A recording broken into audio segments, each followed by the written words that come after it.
If I could teach the whole world one thing, it would be the power in trusting your intuition. So much gets led astray because we don't trust our inner knowing and how to access it. And that's the goal here. The Empowered Intuitive is here to bridge the gap in your spiritual knowledge, to open your mind and give you permission to decide what's best for you and the world around you.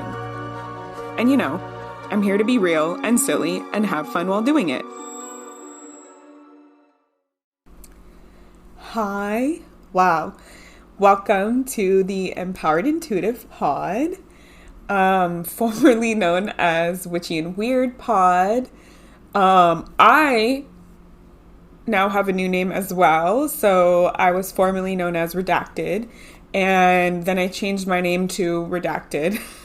All the episodes are still there with my old names and stuff. It's just, you know, when you change your name and you're trans and you're non-binary, it's called a dead name, and we just don't call it that anymore. So my new name is Love. So maybe I'll do a whole episode on names and the power of names. But here I am. Pronouns are they, them. So today we are talking about a kind of intense topic. Something that is personal to me that I have been going through for the past few years, and not past few years, for my life. And recently have been having a lot of change and movement and growth and, you know, the next part of the healing cycle, peeling back the layers. And originally when I was looking at recording this new episode, I felt like, I need to do catch up what is going on, what happened, because I've been gone for such a long time. But I just don't feel really excited to do that. And that was part of the reason why I took a break from the podcast a couple years ago. Is I created, in my Mars and Virgo fashion, a system for my podcast that didn't work for myself. And I'm the one who's doing the podcast, which I'm, again, learning lessons, learning not to create more suffering and force myself into these rigid structures, because in human design, I have all 4 of my arrows as passive, so my body doesn't like structure. So I took a step away from it. I knew that it wouldn't be goodbye forever, but I just wasn't feeling passionate. I was feeling very burnt out. I was feeling like, now I have to write this content and come up with a thing. And I just created such a rigid piece in regards to the title, Witchy and Weird. I felt like it only had to be like witchy topics, bring on only witchy people and all this kind of stuff. And that's why I decided to rebrand in my hiatus to the Empowered Intuitive Pod, because I just feel like that's what we're doing. Like, if I could teach every single person in the world one thing, it would be how to trust your intuition, how to use your intuition. And I feel like that's really why I'm here. That's a big piece of what I'm teaching, and my mission here in the world is to help people connect with their body, because our intuition works through our body and our senses and our feelings and our emotions, and less through our brain.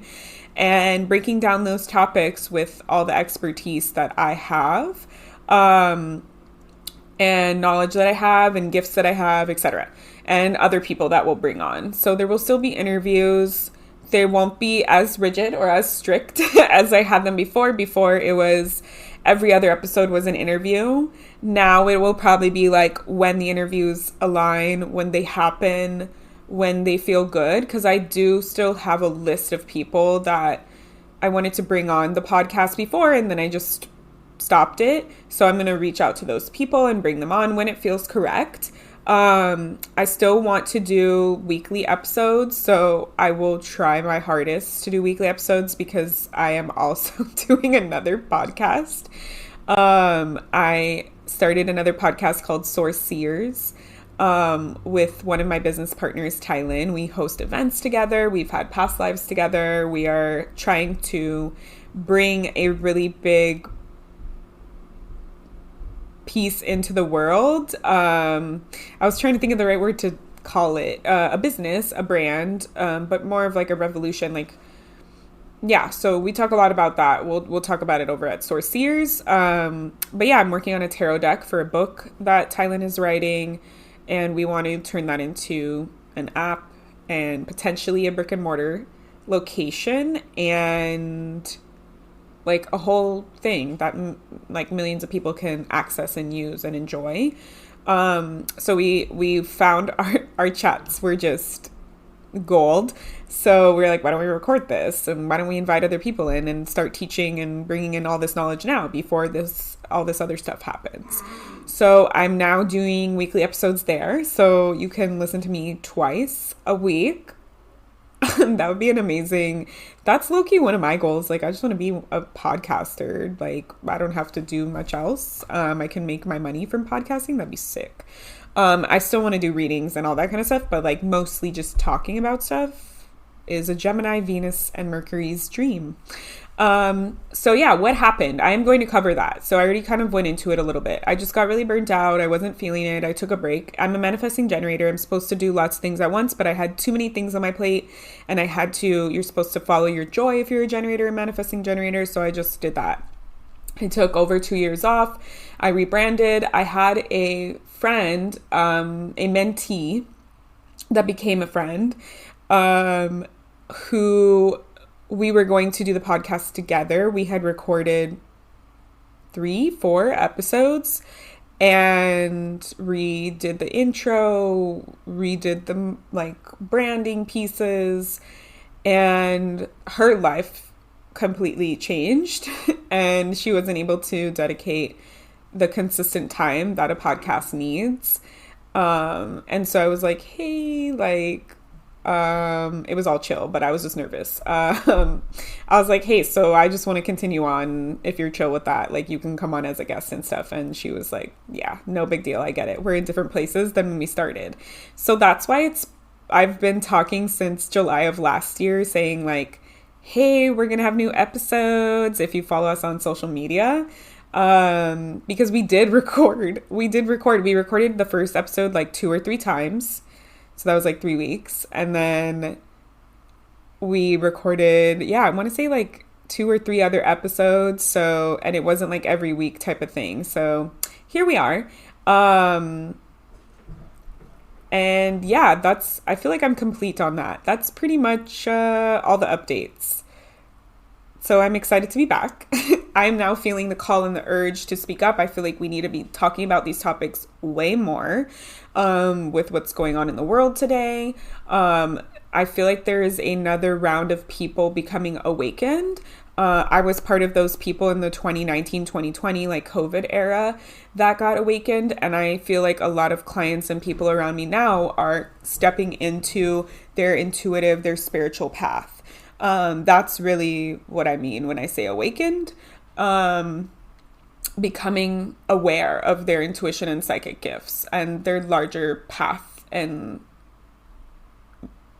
purpose in society. So I'm really excited to share topics like that with you. So what are we talking about today? It's actually pretty heavy for me and for a lot of people. So I'm going to be vulnerable on the podcast. Hopefully I don't cry, but we'll see. I'm a Cancer. I don't care about crying. Other people are uncomfortable with crying. So I wanted to talk about navigating difficult family relationships and being a cycle breaker. Because that is something that I am in my family. I'm the cycle breaker. What is a cycle breaker? If this is your first time hearing it, a lot of these terms can be used interchangeably. So cycle breaker, trauma healer, generational trauma healer, ancestral healer, ancestral curse, ancestral gifts.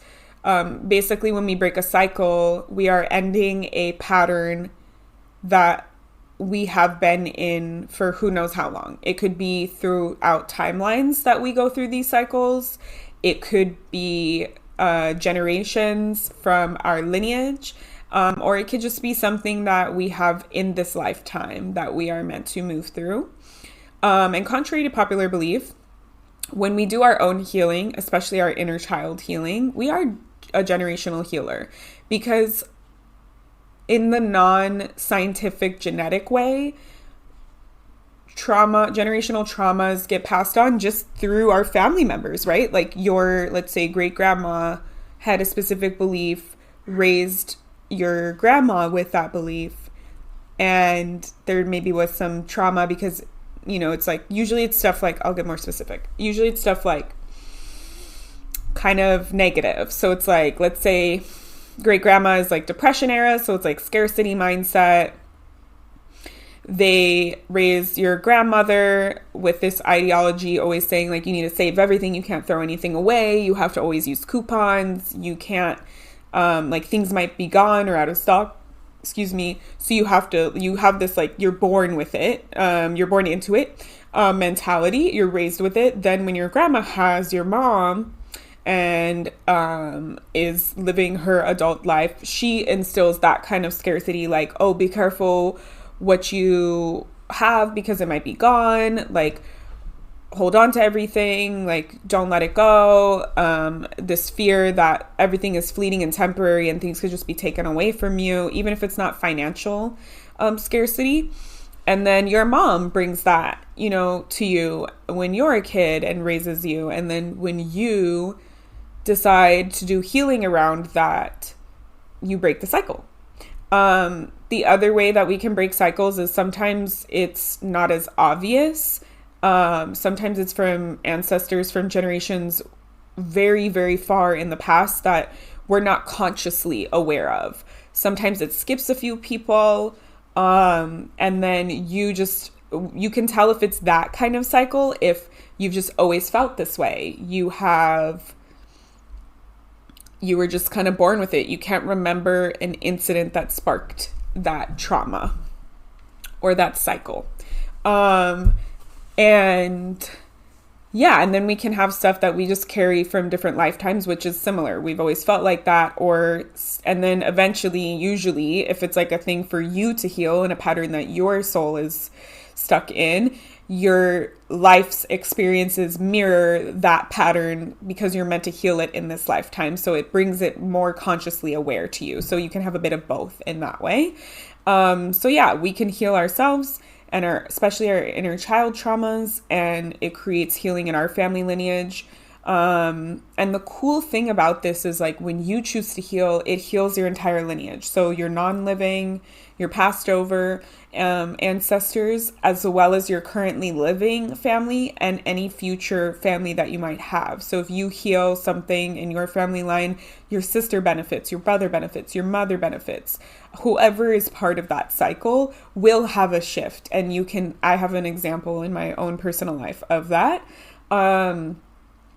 And the piece that I wanted to tie this with, we're not just talking about like generational trauma, but like difficult family members, right? So there are some traumas or generational healing or cycle breaking that maybe isn't particularly sticky in your parental relationship or your aunt or your grandpa or whatever. There could be pieces that are just for you that you're carrying. There could be maybe your mom did some healing and doesn't exhibit that, or maybe it's just not like a point of contention in your relationship. Like, I'm not really talking about those. I'm talking more about the ones where it is a little difficult. And I think, with what's going on in the world, having this resource of things that you can do and ways to move through it can be really helpful. I do want to preface it by saying I'm going to be talking a lot about my own personal experiences. I'm going to give examples of like little to like large. And I will preface it by saying I am going to be pulling from the therapy principles that I use when I do holistic therapy with people. My spiritual, like professional spiritual, intuitions from like psychically connecting to things about this, working with clients who've had similar stuff and hearing from spirit. And then I'm also just going to be talking from my personal experience. So I just want to say, like, I'm not the expert in terms of it might not be every scenario, everything, but I want to give you examples and options and tools for you to feel empowered. I feel like we should have like a empowered and then like a sound every time I say it, like a drinking game.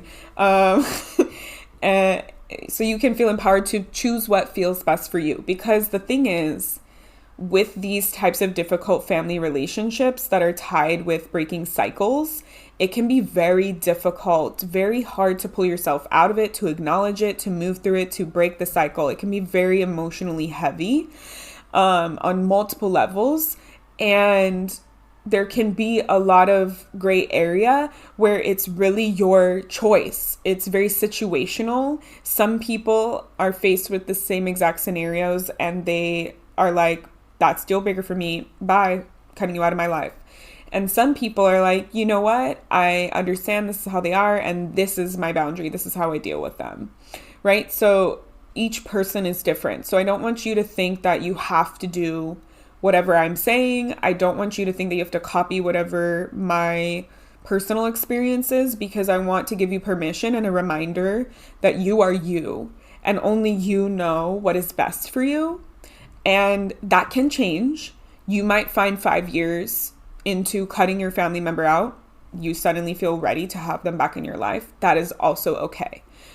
So it's very contingent on you and what you feel safe and comfortable with and what feels best. Like, what is your body? What is your inner child? What is your emotional needs in this moment with this relationship, and honoring that. So that's kind of where I'm coming from. I know that I'm speaking about this and saying I'm not an expert, but I think it's important to have that kind of mentality that, like, I don't necessarily know everything, although with being psychic, I can fill in the gaps. I can just ask if I don't know, which is great. So this will be robust, but I just want to give that, kind of thing there. So let's get into it. I want to start with a minimal, in my opinion. And again, these are all my opinions, right? Like my professional plus personal mixed together opinions and thoughts. So what might feel minimal for me might be huge for you. I will insert trigger warnings if they're needed. But what I'm saying is, like, I might be like, oh, this family member and this is what happened with us. And then you're listening and you're like, what the hell? Like, that is not a minute thing. I would totally not be okay with this. Again, please have your opinions, have your thoughts, ask yourself, ask your body, spend some time if you don't immediately know the answer. Do I resonate with this? Does this feel good to me? Is this something that I want to believe or buy into or try? So again, that's what this is all for, is it's sort of like a guide for you. So, we're starting with little and working our way up to large.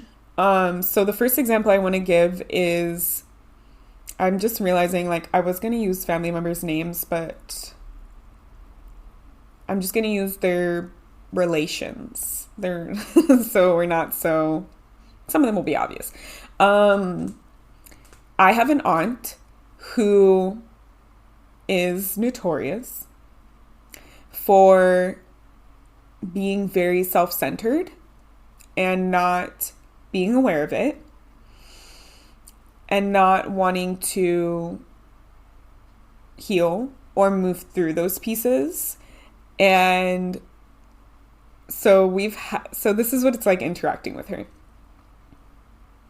We don't see each other. We're not super close, right? Like, we gather at family functions. Our family has like a history of being estranged and not talking to each other and all this stuff. And it's a big family. So at some point or another, my dad and his siblings just weren't talking for all these different reasons. So as I've gotten to have this person more in my life as an adult, rebuilding relationship with her, there have been some pretty intense moments where we see the cycle that she is stuck in.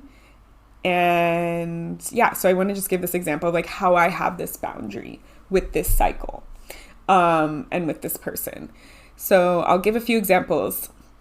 When I was in college, I was hanging out with my other aunt and her family, like her children, her spouse. They invited me to Hurricane Harbor. And this aunt that we're talking about also attended. And when I got there, everyone already got there. So I was like meeting them a little bit late. And I was, taking my cover off, and my family member, it's like getting confusing with the words. So we'll say aunt for the person that I'm referring to, and then I'm going to just say family member for the rest of the people to make it simple. Complimented me on my swimsuit. And then this aunt was like standing there, didn't say anything, and then was like, oh, what about like my swimsuit? Like, don't I look nice? Like, literally asks for the compliment. Like, do you see what I'm wearing? Doesn't that look nice? Oh, I've done a lot of work on this and that. Like, so it's one of those types of scenarios where it's like, I'm a like young adult, and now I have to like so I had to be like, oh yeah, your outfit is really nice. Like, it's like, oh, thank you. It's one of those types of people where like, when you're not looking at it from a spiritual standpoint, it can be really aggravating, because we're like, why are they like this? Why are they taking up the spotlight? Why can't they let anyone else have a nice time and be happy and get their flowers and enjoy it? Why do they always have to make it about them? And there's a lot of deep, like I said, years of not talking that, like, when we all started talking again, it was like, are we not going to bring this up? Are we not going to address the elephant in the room? Just like, oh, this is my favorite niece or my favorite nephew and things like that. And there's been like no building of the relationship. So a lot of like pushing past what the reality is and just wanting to be only in the good stuff. Now, if we don't look at these people as holistic beings, then it can be really limiting and really hard to move through difficult cycles. Like when you see a family member or a person in your life exhibiting those types of behaviors that you're like, what the hell? I'm so annoyed. I don't get it.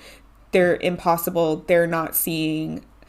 It can really be helpful, number one, in any of these cases that I'm giving you, to look at it from their perspective. Now, again, this can, depending upon the level of hurt, you might not want to look at it from their perspective if it's like something really triggering, right? Like a sexual trauma or something, or an abuse. So again, I'm telling you, like, this is your healing journey. I'm just giving examples. You choose your own adventure. So it can be really helpful to look at it from their point of view, because we are looking at the world through our point of view all the time, which is how we're designed to work. Now, when I'm since stepping into a spiritual practitioner standpoint and just how I am, it can be very helpful to see what are they struggling with, what are they going through, what is their upbringing, what are their challenges, what are their limits. And when we look at the history of my family on that side and look at how this aunt was raised, how my grandparents were, it can give a lot of grace. It can shed a new layer, a new light, a new understanding, a new depth to this family member. So when we're getting caught in like, oh my God, like, why is this person so selfish? And why can't they, understand my needs or hold space for other people, or not be difficult or change their beliefs or whatever it is that we're wanting them to do? Look at what their origin stories are. Look at what they're holding, what they're dealing with, and see, like, this is why it's important. Number one, it helps our brain because our brain wants to make sense of it. And then when we know why are they the way that they are, it's like, oh, I can give them a little bit of grace. Now, the reason why the grace comes in is not just in the knowing. The knowing can just quell our, what the hell, like, this doesn't make any sense part of ourselves. But once we understand the history of where they come from, then we can decide, it helps decide the boundary that you want to have with them, because you're looking at them as a big picture, not just the isolated incidents and the ways that you communicate or interact with them. You're saying, well, I can see because they were raised in an environment where there was lots of children and they didn't get noticed. They didn't get to step into the spotlight. And so now their inner child is desperately seeking that love and validation and that spot, like the acknowledgement that she didn't get when she was a child. She didn't feel good about herself because she was body shamed by other family members. And she felt not as pretty because other family members were prettier than her in her perspective. These are all things that I've like talked about or heard from family members. And so once you have that understanding, you're like, oh, so she's not coming from a selfish place to take me down, to hurt me. She's coming from a place of seeking healing and trying to find that fulfillment, that void, fill the void that she has been carrying her whole entire life. And these people often, if they haven't done healing work, aren't conscious about it. So that's something else to note, is if people in your family or difficult people in your life have gone to some kind of healing, have done some kind of healing, whether that's therapy, breath work, whatever, there's no judgment on what the healing is. They might become more self-aware and more aware of their own cycles and patterns, just like how you are. And if they don't, then what happens is that wound or that pattern, which is usually an inner child wound, is pushing them out of the driver's seat in those moments when they're being triggered, when the trauma is strongest, and taking the wheel and saying, I want to drive now. I'm in charge. And that's where we can get people who just, they're like, I can't believe I acted like that. I don't know what came over me. Or like the next day after the incident happens, they're like, I'm so sorry. I don't know why I said that. Or like, I just stooped really low and blah, blah, blah. It's because that is the trauma part that is taking the wheel, and they're kind of not making conscious decisions because this is like a subconscious piece. This is a piece that they carry and hold with them that they might not be fully aware of. And it's taking the wheel and it's trying to fix it, trying to give them the fulfillment that they're looking for, the healing that they're looking for. They're trying desperately. But if they haven't gone to some kind of healing to learn the tools that they weren't given by their parents or their upbringing, then a lot of the time they still repeat the cycle because that wounded part that's taking the seat and driving doesn't know how. They're just trying. They're desperately trying to heal and fill that void or get whatever they need. And it might not be healthy, quote unquote. It might not be the best way to go about it. It might not result in positive outcomes because it's out of this wounded part as opposed to new knowledge and healing blending and supporting the wounded part and becoming aware so you can make the decision and not the wounded part making the decision.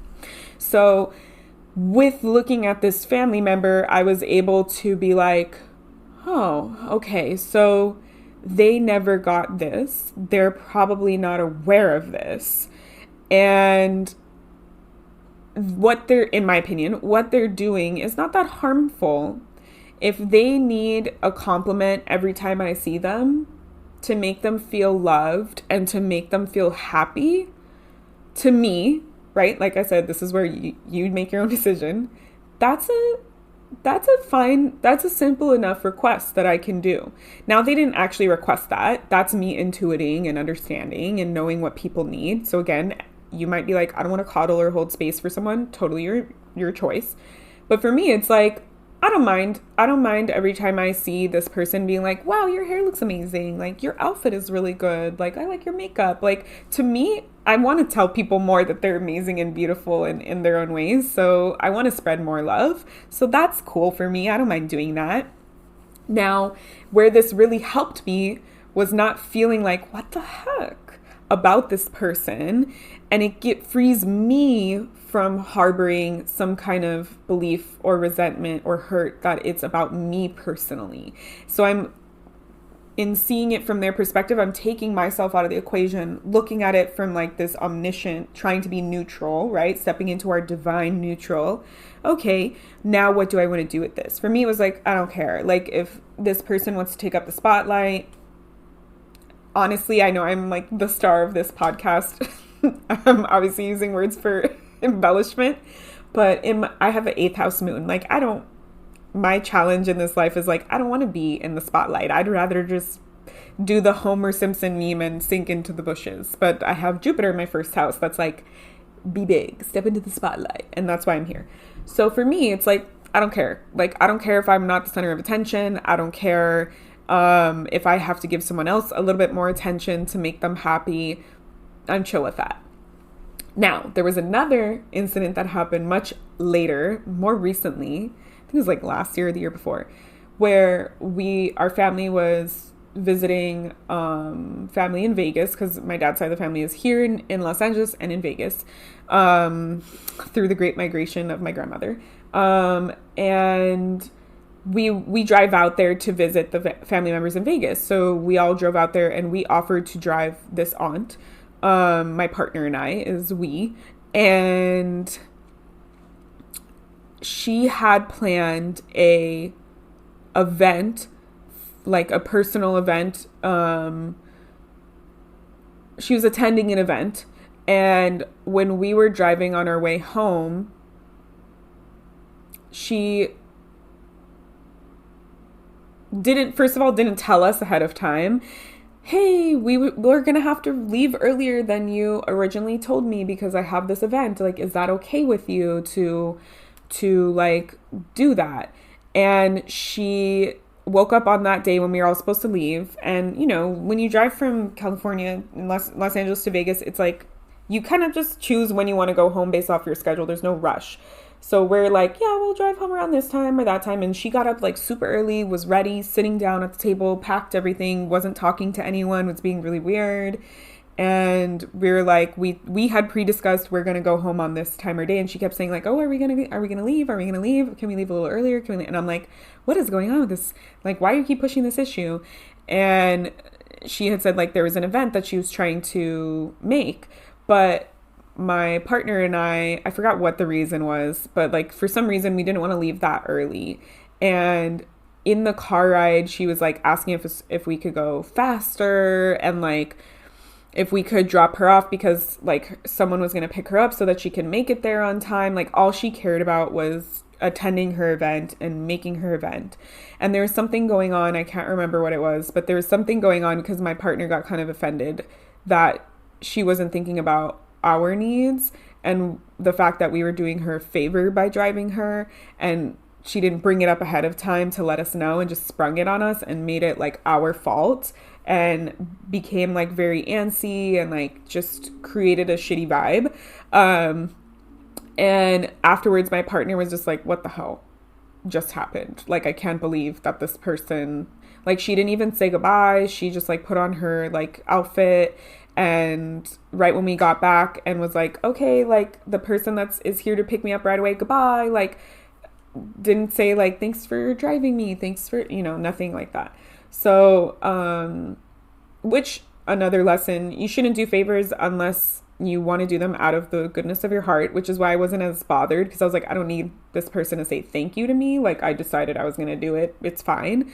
But it definitely was like a sour taste in the mouth where we were like, what? Like, is the tone deafness? Like, what is going on? And I explained to my partner, like, this is where my family member is coming from. And this is why it's hard for her to see other people's needs and like hold space for them and realize that what she's doing is low-key rude and inconsiderate. And we had both decided our new boundary after that was we're just not going to drive this person. We're just not going to offer to drive this person. Oh no, my lights changed and now the lighting is garbage. Just hold on. Bear with me. Okay, these need to go here. And then these need to go here. I have them on a timer. Oh, these are the wrong ones. Love that for me. There we go. Now the lighting is better. Okay. So yeah, like we had decided amongst ourselves, we're just going to set this boundary because that was a little bit too much for us. It was a little bit too stressful. It was a little bit too inconsiderate. We love this person. We're not going to bring it up to them because we know that they might not understand and they might not get it. And that is also another choice when you recognize the person's holistic background and where they come from and what they're capable of. It helps you understand, like, do I think this person has the emotional or mental capacity to understand if I bring this complaint or this issue or whatever it is that they're doing to the table? Do I think that they will be able to receive it, to openly hear me to understand and to be able to have that conversation to healthily move forward, and maybe even to be open to negotiating on new boundaries or new terms, right? So when we know their background, we can then be like, you know what, like in both of these examples, I didn't really talk to the other family member and say, hey, this is what I figured out, or this is what happened for me, because I personally, knowing her upbringing and her background and where she is now at this point in her life, I felt like it's just easier for me, and this is my boundary, to just make my decision and to just go by it and continue on with my life and not hold on to it or make it into a big thing, because I think if I bring it up, it probably wouldn't be received. It probably would cause more issues than it needs to, right? And again, this is your decision. These are small things in my opinion, so I don't feel like I really need to bring it up, right? We'll get to the bigger ones where it's like, I don't think I could just sit on this and swallow this or change this or etc. So, sorry, I feel like the lights are not. There we go. And then make that a, oh, these are not okay. There. Oh, there we go. Of course, not coffee. So, yeah. So that's kind of why. Looking at it from their perspective, or just looking at what are they carrying? Do they have the ability to negotiate, to listen openly, to think about it from the other person's shoes, like I'm asking you to do right now? Do they have the ability to be rational, to listen and receive and hear other people's emotions and feelings and hold space for them? Do they have the understanding of like principles or how to like reach an agreement or to communicate healthily? Like these are all things that when you look at the other person, then you can decide, because sometimes it's a safety issue. Sometimes it's like, if I bring this up, I think that this person will fly off the handle and they've had a history of doing this. And maybe I just don't want to bring that to the table because I fear for my life and my safety. That is why I'm saying it's up to you and your choice. But for me, I decided, okay, I can see where this person is coming from. I'm not going to hold it against her, but I am going to create boundaries and understandings for myself so that I don't get upset, so I don't hold on to hurt and resentment in my body, and so that I can continue to interact with this family member in a setting that, you know, when we meet up and we're doing all the things, and still be in a space of, I love this family member and I want to talk to them or hang out with them. So that's like the first piece. And for like I said, smaller pieces, not as big of a deal, right? Because I don't see this family member all the time. It's not going to change my entire life to just do that. Now when we're getting into like medium ones, that's where I feel like it's going to be a bit more like your choice on what you define as medium and what you're energetically open to. So once we understand and look at it from the other person's point of view, another thing that you can do is look at the history. Like, has this been brought up? Do they have this issue with other people? Like, have I tried? Like, I feel like with medium issues, it's like stuff where like maybe you've tried or it's happened multiple times. Or it's a little bit of a big deal when it comes up and we're like, I think I might want to say something, or I might want to create some kind of firm boundary here, or see if there's an opportunity for healing or change. Like, let me see like how that goes, right? And I think that it's important if we're deciding, okay, there's a medium thing here, I think I want to bring this to the table. This is where you have to look at yourself. Can I accurately communicate my feelings? Have I figured out my feelings? I'm a very emotional person in the moment, so I like to think about things, because sometimes it's hard to just be in the moment and have that conversation without causing more harm. And know when you bring these things to the table, these are therapy principles. We want to, if we're afraid of how the person is going to respond, or we don't want to have a negative response from that person, communicating with statements, they call them I statements. So we're not saying you did this and that hurt my feelings. We're saying I feel hurt because this thing that was done, or I am upset because of this thing, because of what happened. right? So we're not blaming them, because the thing is, with bringing up conflict and having hard conversations, the ego is the biggest thing that gets in people's way. The ego is here to keep us safe. The ego is here to protect us from feeling things that we don't want to feel over and over again. And lots of people's egos get hurt when we blame them, when we place words or definitions or ideologies onto someone where they don't agree with it themselves, and they're not practiced in being able to sit outside of themselves and to listen and observe and hear it from your point of view. So if you come in hot with like, you did this and blah, blah, blah, like that can sometimes trigger someone's ego, and they're like, oh, you're saying this thing about me, you're defining me, you're placing this belief on me, etc., etc. Then they're in a defensive state and they're not going to be willing to listen to you. So it's really important to come with these like neutral statements, these I statements, where we're not blaming and we're not defining things for other people. The other thing you can do is you can say, I feel this and this and this. Do you agree? Right? Like, I think that you said those words because you maybe are hurt about something I did in the past. Do you agree with that statement? Or do you feel differently? Correct me if I'm wrong, but da da da da da da da. So those are some like pieces that we can employ when we're bringing these things to the table. When we have decided we want to speak up and say something, and also think about like what it is that you are looking for. Because that can really help ground the conversation and the request and the hurt. Because the thing is, when we are hurt, when we have feelings, our feelings are just telling us something about what we need and don't want. And anger or hurt can just show us, maybe there was no boundary here before because I didn't think it was needed. And now that I'm hurt, I feel like some boundary has been crossed, and that's why I'm hurt, or that's why I'm angry, is because I feel violated, right? When a boundary is crossed, it's a violation. So it's like, I feel violated in some way, shape, or form, but this has never been talked about before or brought to my attention consciously before.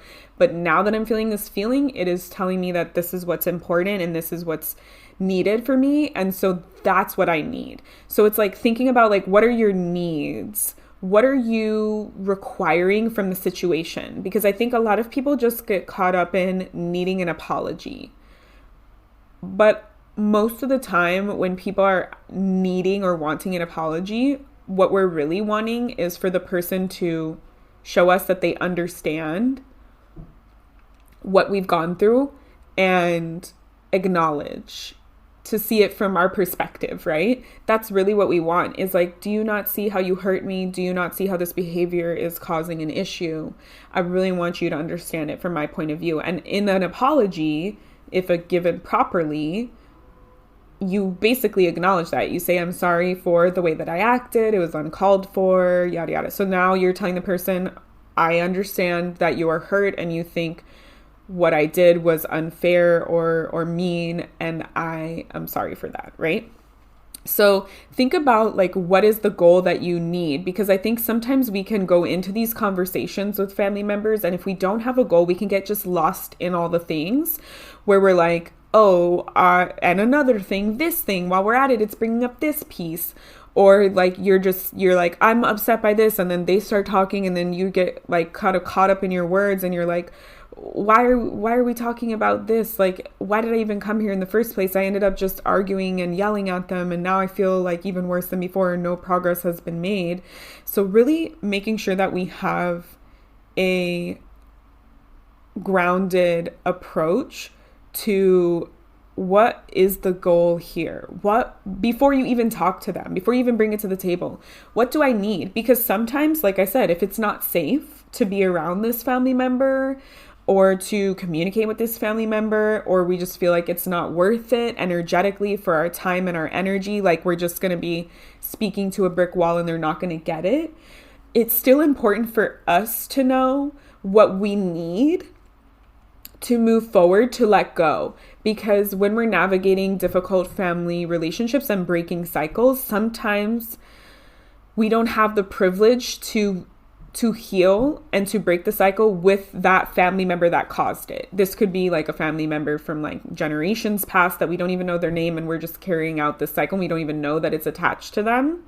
Although psychically you can find that out. I've done generational healing with people, and I do ancestral circles usually around Halloween time, but I've also done like personal ones with people in therapy, and like you can do like a specific session around that. Most of the time it needs more than one. So if you don't have the privilege to heal with that person, whether they are not living anymore, they are unwilling to hear you out, or to acknowledge, or you don't think that they're capable, or you just feel it's not safe for you, or you just feel like you don't want to interact with that person anymore because that is your boundary and that is your safety piece. Like, those are all things to consider when navigating these cycles as we're getting into the medium and heavy, where you need to know, so you need to know what you want. Do I need an apology? Do I need understanding? Do I need acceptance? Do I need love? Is my inner child needing things to have panned out differently than how they actually did in reality? Do I need safety? Do I need to have a strong boundary and just not have this person around my energy or in my life?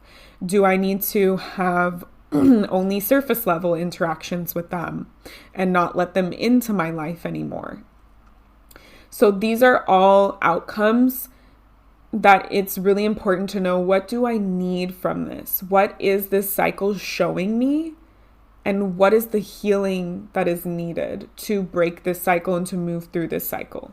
And I think that's where a lot of people get stuck, because you may have not learned the tools and the gifts and the skills.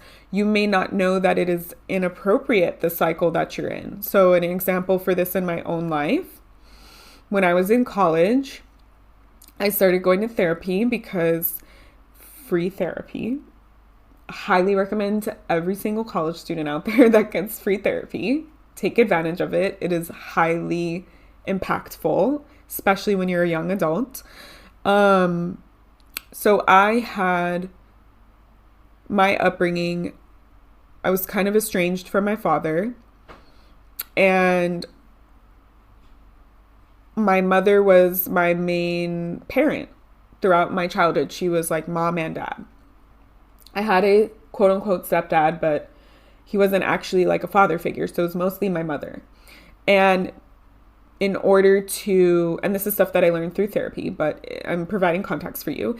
In order to survive my childhood, I very strongly attached to my mother because she represented the stability that I needed that my father didn't give me.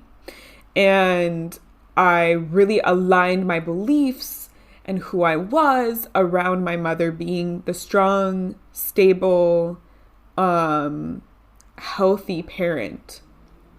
And then I went to therapy for working through my issues with my father and my stepfather, because those were obvious to me. And after I made progress on those, and I started talking to the therapist more about my mother and how she helped me through these things, or how I experienced these things and how she didn't help me, this therapist was like, seems like your mom is also not necessarily doing healthy stuff either, normal behaviors. And that was like the whole rug was pulled out from underneath me. I was like, hold on, I have created this very strong belief and alignment with the way that my mom is and how she does things, because it helped me feel safe and secure when people around me were not. And I really desperately needed that. And now you're telling me that this stuff is not common and not appropriate and not normal or healthy, according to like therapy, like not just like an opinion, but like, that's not good. So that was like a huge shock for me. And I was like, I don't know, like, what do I do? Like, how do I undo all of this. This is just a whole, like bag of worms or barrel of monkeys that I now have to untangle. And so I feel like once you become aware, it's important to give yourself some grace, because there can be this immediate belief of, or thought, that you're wrong and you're bad. Now that you've learned that this is wrong and bad, you are wrong and bad, because the ego, right? And you've caused harm, and I used to bully my friends because I was stuck in this trauma and in this cycle, the hurt people thing, and I didn't know any better. And once I started learning these things, it's really important to give yourself some grace. You were raised in whatever environment you were raised in, and whether that environment prepared you or gave you healthy ways of moving through the world and moving through your feelings and communicating and interacting with other people, I don't think that is yours to blame, right? It is not. You were a child, right? We learn most of these things when we're growing up, so it's important to acknowledge, I just wasn't given the right, it's like you were given the wrong textbook and then told to take, it's like you're given a math textbook and told to take a science test. You can't blame yourself. You weren't given the right textbook. How are you supposed to succeed in this science test if you have a math textbook? It's not going to give you the answers that you need.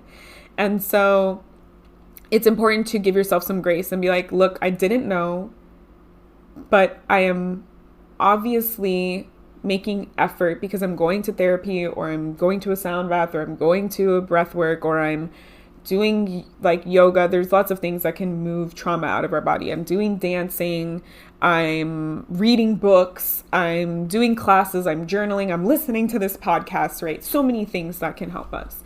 And that is where you need to be, is I didn't know what I didn't know. And now that I know, I'm acknowledging that I took the effort to know, and that is what's important, that I'm trying to break out of that cycle, and I am not sitting in this cycle and being stuck in it. So I shouldn't blame myself for being in the cycle in the first place, because I didn't necessarily choose to be in the cycle. It was given to me or thrust upon me, right? So that is a big piece, to give yourself some grace, because especially with family member stuff and really emotionally charged, as we get into the medium and larger things, if we were not given the ability to blame whoever caused the harm in the first place, we look for an outlet to place that blame because we naturally want to. And we're raised to place the blame on people. Like, if you made a mistake, you say sorry, right? And so the next person in that situation is you. So people often blame themselves. They say like, like trigger warning, my stepfather sexually assaulted me and I blamed myself. I was like a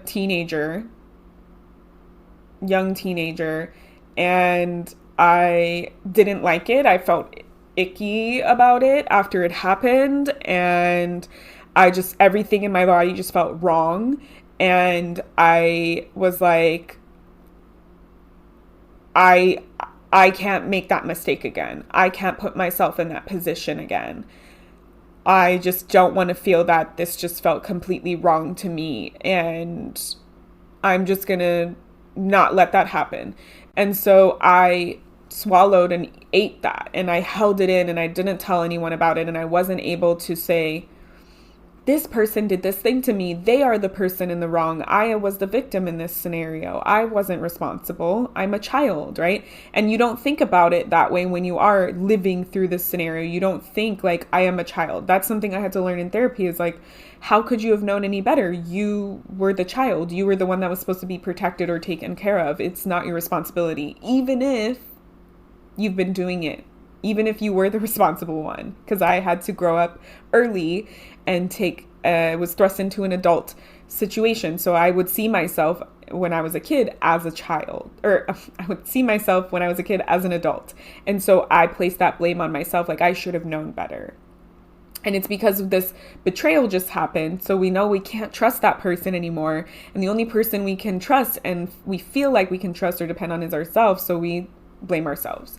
So it's important when we're learning and when we are addressing and seeing it from the other side and learning what we need, that we don't blame ourselves. And then really thinking about, what do I need, right? So if the feelings come up, or you can talk it out or you can journal it out, asking your body, asking your inner child or whatever part is attached to that cycle, what do you need?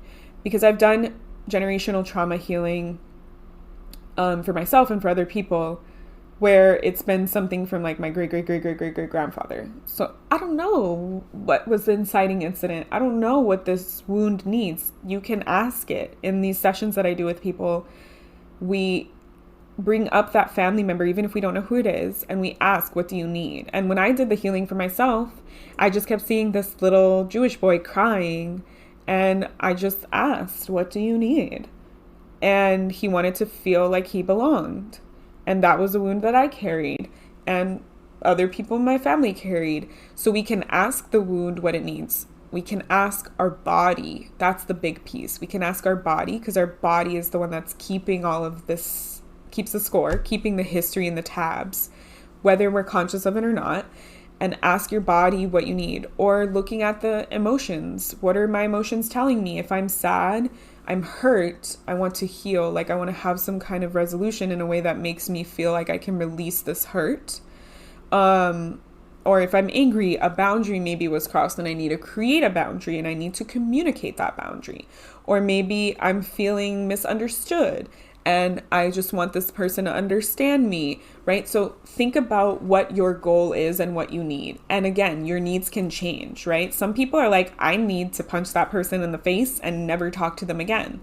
That's where we then say, maybe we're going to heal on our own without that person. And we're going to visualize punching that person in the face while we punch a pillow or the air. And we're going to give ourselves that need in a way that is healthy and safe. So in knowing what your need is and knowing what the limitations of your family member are, then we can decide, do I want to move forward by trying to address it with that person? Or do I want to heal just with myself?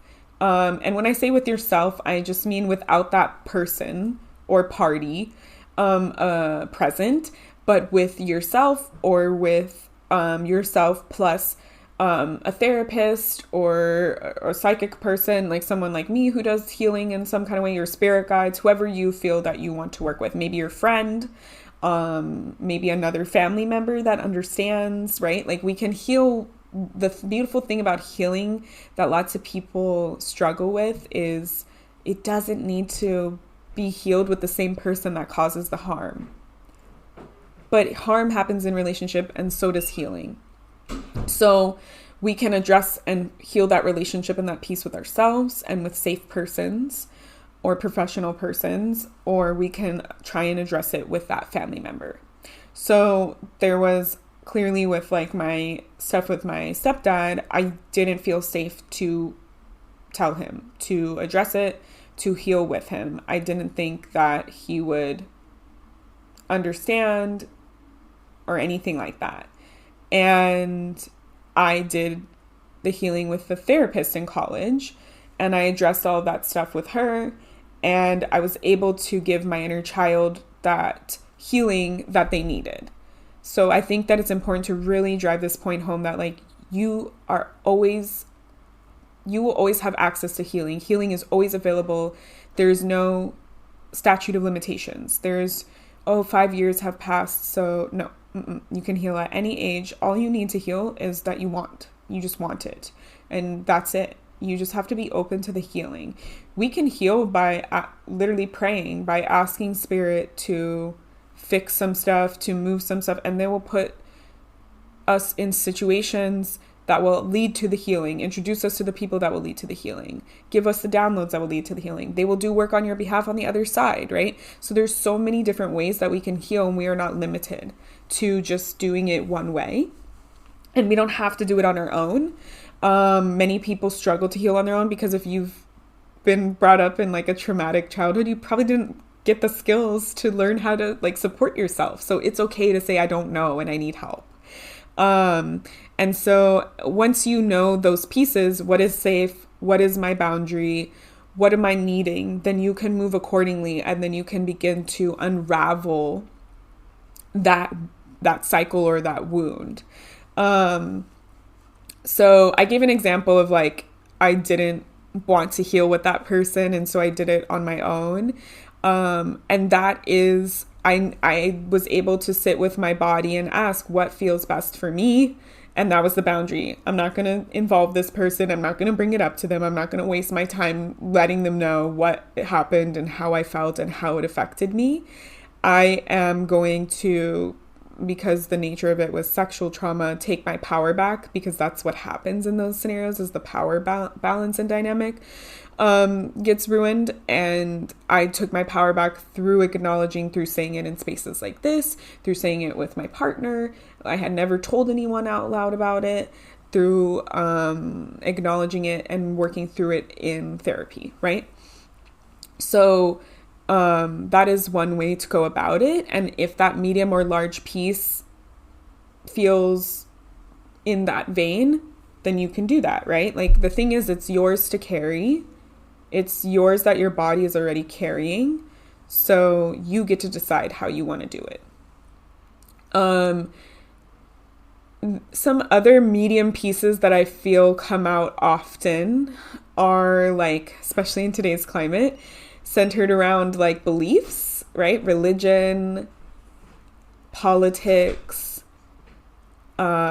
morals. Those can be like really big pieces for family members, for generational pieces. Like, believe it or not, those things can be generational, right? Like, let's say your family is like, well, I'll use I was going to use a different example. I'll use like not my direct family, but my lineage. You're a white Jewish person. Hello, hi, I'm a white Jewish person. In Judaism, there is a lot of belief that you are raised and indoctrinated in, whether or not you're super religious or not, around Israel being your home. You grow up, like I grew up, I wasn't super religious. I didn't get bat mitzvah until I was older, and I chose to do that. So it wasn't like we did Shabbat and we were kosher and all these things. We didn't really go to synagogue all that much. We celebrated holidays and things like that. But you still grow up hearing that Israel is your home, is your safe space, that will always be available to you because the rest of the world hates Jewish people. And that's like a very comforting piece to grow up and know. And then all the stuff was happening with Israel and Palestine and Gaza, and people started to turn their attention to like the true history of what happened in Israel, because they have like a lot of propaganda around changing the narrative. And it was very polarizing. It could be like a polarizing piece with family members, that, you know, an older family member might have really grown up with that belief, especially if they went to synagogue regularly, and they might be like, no, I'm always going to be pro-Israel. I need to support Zionism because like I want to feel like there is a home for me that always exists, in a safe space for me, because that's what they were brought up hearing. And then you might be like, you meaning me, might be like, actually, I don't think what they're doing over there is correct. I think that they're creating, that they're doing a genocide, and they are not acknowledging the indigeneity of the other people that live there. And what they're doing is completely wrong. So this might be like a generational belief or cycle that's not necessarily like family lineage healing, but it can cause an issue with family members. And it can be a piece where, especially if you're very strong in your morals and convictions and you want to, like you've heard, you know, like through the BLM movements, I heard from like when I was listening to a lot of Black and people of color creating content talking about like, if you're white, your job is to speak to your community, to call in your family members and your friends, because they're going to listen to you and they're going to trust you because they already know you. It can be like one of those types of pieces where you're like, I'm trying to do my best and I'm trying to to speak on behalf of other people and create change and acknowledge things that I feel are completely immoral and maybe even evil. And your family member might be like, I don't agree with you at all, right? Like, it could be religion. Like, you could be like, I practice tarot and I light spell candles and I talk to my spirit guides. And your family member might be like, that's the devil. Because they're raised with like Christianity or Catholicism, or literally any monotheistic religion kind of sees that kind of stuff as evil. And except for Judaism, but modernly it's seen as bad. But Jewish mysticism is where we get a lot of our magic principles from, but we don't modernly, like a lot of rabbis don't modernly support it. So yeah, so there can be like those types of medium pieces where you're like, I think we can avoid talking about this topic. Like, that might be your boundary. That might be what you need, is you're like, what I need is to just not have this stress in my life. And I don't want to talk about this at all with this person. And maybe I just need to tell them, like, I don't think we're ever going to see eye to eye on this. And that might be okay for me. Like, maybe if they feel like, you know, tarot is evil, you might be like, cool, I don't need you to believe the same thing that I believe, and you're not necessarily like hindering me or hurting me. You're just saying like, I don't like that you do it. Then you might be like, okay, cool, like let's just agree to disagree and we'll leave that there. But if they're a family member that's like, hey, like, you shouldn't be doing this, you're going to hell, like, I don't want that in my house, or maybe you live with them or whatever it is, or they bring it up every time and they shame you for it, then what do you need? Maybe I need a stronger boundary here, and I want this family member to know that I'm going to continue to live my life and I don't need their like judgment from me. Or maybe I want to show them that it is safe. And that they don't need to be scared of this and it's not evil, right? Like or maybe you're like, you know what? I feel like they're rejecting who I am and they're not accepting me. And this is a big part of who I am in my lifestyle. And I've made it very clear to them that it's very important. And it was a big part of my healing journey or whatever it is. And you're like, and they still don't want to receive or be open to it. And they're not showing like they're going to be open to any part of this process, then you might have to have a stronger boundary, right? So it's really about thinking about the context and where we're at and what we need and what is most important to us, so that we can try and navigate towards that outcome that we're hoping. And it's also about being open, because sometimes we can get too stubborn where we're like, I just need you to understand that tarot is not evil. When we look at that person's history, maybe the religious trauma that they have, for maybe they're like 60 or 70 now, and you're like, I don't know if they'll ever like unlearn that. That's maybe not something that's a priority for them in their life. And they've had so much conditioning around it and so much fear, because a lot of these things use fear, like religion, to control people. And they're fearing that I'm going to go to hell because I'm doing something that they were brought up and raised with as evil, right? So it's like really understanding like what are their limitations, and thinking like, okay, with that limitation that I don't think that they're ever going to change their mind, what would I need from them? Maybe just a little bit more acceptance, or maybe for them to agree that they're not going to shame me for it, or that they can let me live my own path and have my own beliefs and not bring it up. And not worry about it too much, right? Like thinking about what that is, and thinking about like giving the other person, like how I was saying, not to get too stuck on it. Because then if we're like, okay, I just really want to convince them that tarot is not evil, so I'm going to take them to a tarot class, right? Like maybe you bring that conversation to the table and they're like, absolutely not. I'm not open to that at all. I don't think that's something I ever want to do.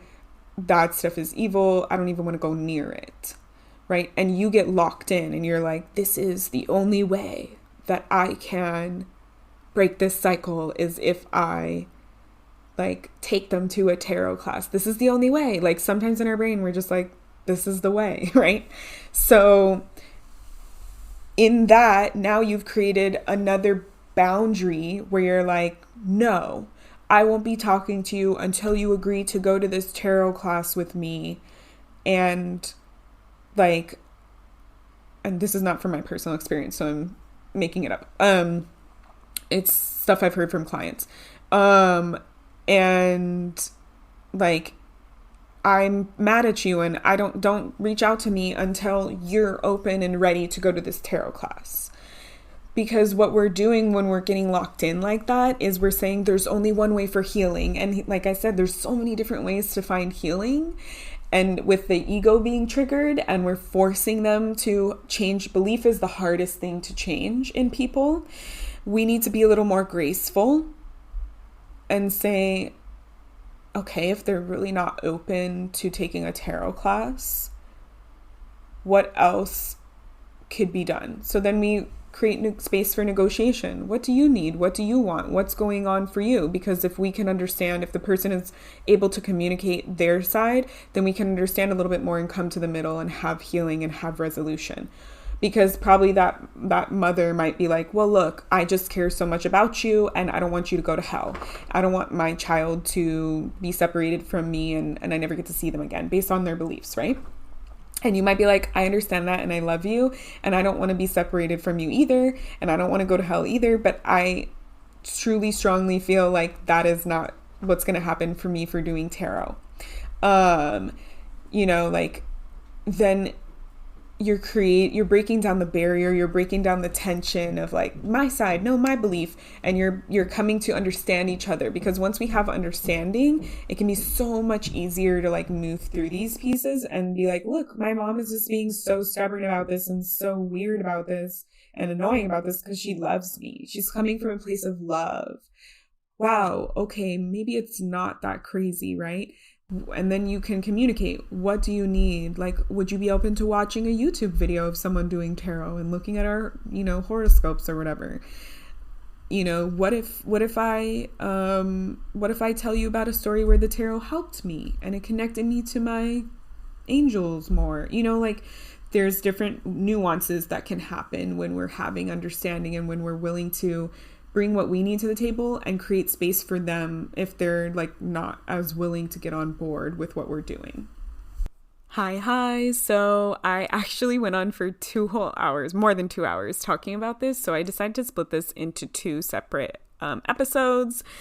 This is where we're ending. Next week, we'll get into the deeper, heavier stuff with family members and cycle breaking. And I hope that this part 1 has helped you in some way, shape, or form, and that the next part gives you that same healing or peace or understanding or knowledge that you are looking for.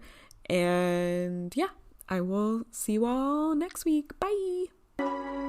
Thank you for listening to your intuition and listening to the Empowered Intuitive podcast. I would absolutely love it if you could leave a review on Spotify, Google, or Apple Podcasts, subscribe or follow the pod wherever you stream, and legit just tell all your spiritual baddie friends and fam about us. You can follow the Empowered Intuitive Pod on IG at the Empowered Intuitive Pod. For updates and fun memes, follow our host Love on IG and TikTok at Love Sakratoff. That's LoveSachartoff. Or head to their website to subscribe to their newsletter, book a session, or attend an upcoming event with them at lovesakratoff.com. And remember, trust your intuition.